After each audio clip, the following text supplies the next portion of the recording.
ପୁଅର ଶବଦାହ ସରିନି ଆଖି ବୁଜିଲା ମା।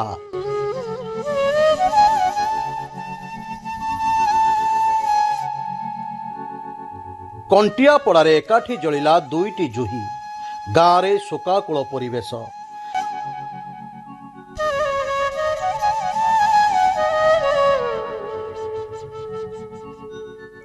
କେଉଁଝର ଜିଲ୍ଲା ପାଟଣା ବ୍ଲକ କଣ୍ଟିଆପଡ଼ା ଗ୍ରାମରେ ଏକ ଅତ୍ୟନ୍ତ ହୃଦୟ ବିଦାରକ ଘଟଣା ସାମ୍ନାକୁ ଆସିଛି। ପୁଅର ଅନ୍ତିମ ସଂସ୍କାର ସରିବା ପୂର୍ବରୁ ହୃଦଘାତରେ ମାଙ୍କର ମୃତ୍ୟୁ ଘଟିବା ଫଳରେ ସମଗ୍ର ଅଞ୍ଚଳ ସ୍ତବ୍ଧ ହୋଇପଡ଼ିଛି। ମୃତକ ଦ୍ୱୟ ହେଲେ କଣ୍ଟିଆପଡ଼ା ଗ୍ରାମର ମା ମରୁଆ ମହାକୁଡ଼ ଏବଂ ତାଙ୍କ ପୁଅ ଦାମୋଦର ମହାକୁଡ଼। ଘଟଣାରୁ ପ୍ରକାଶ ଯେ ଦାମୋଦର ଗୁରୁତର ଅସୁସ୍ଥ ହୋଇପଡ଼ିଥିବାରୁ ଗତକାଲି ପରିବାର ଲୋକେ ତାଙ୍କୁ ତୁରନ୍ତ ଡାକ୍ତରଖାନା ନେଇଥିଲେ। ସେଠାରେ ଡାକ୍ତର ତାଙ୍କୁ ମୃତ ଘୋଷଣା କରିବା ପରେ ଶବ ବ୍ୟବଚ୍ଛେଦ କରାଯାଇ ମୃତଦେହ ଗାଁକୁ ଅଣାଯାଇଥିଲା। ଗ୍ରାମ ଶ୍ମଶାନରେ ଦାମୋଦରଙ୍କର ଅନ୍ତିମ ସଂସ୍କାର ପ୍ରକ୍ରିୟା ଚାଲିଥିଲା। ଏହି ସମୟରେ ପୁଅକୁ ହରାଇ କାନ୍ଦି କାନ୍ଦି ଭାଙ୍ଗି ପଡ଼ିଥିବା ମା ମରୁଆ ମହାକୁଡ଼ ହଠାତ୍ ହୃଦଘାତରେ ଶିକାର ହୋଇ ଆଖି ବୁଜି ଦେଇଥିଲେ।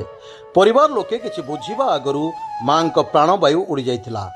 ପରେ ମା ମରୁଆଙ୍କ ମୃତଦେହକୁ ସେହି ଗ୍ରାମ ଶ୍ମଶାନକୁ ନିଆଯାଇ ପୁଅର ଜୋଇ ପାଖରେ ତାଙ୍କର ଶେଷକୃତ୍ୟ ସମ୍ପନ୍ନ କରାଯାଇଛି। ମା ପୁଅଙ୍କ ଏଭଳି ଅକାଳ ବିୟୋଗରେ ଗାଁରେ ଏକ ଶୋକାକୁଳ ଓ ନିସ୍ତବ୍ଧ ପରିବେଶ ସୃଷ୍ଟି ହୋଇଛି।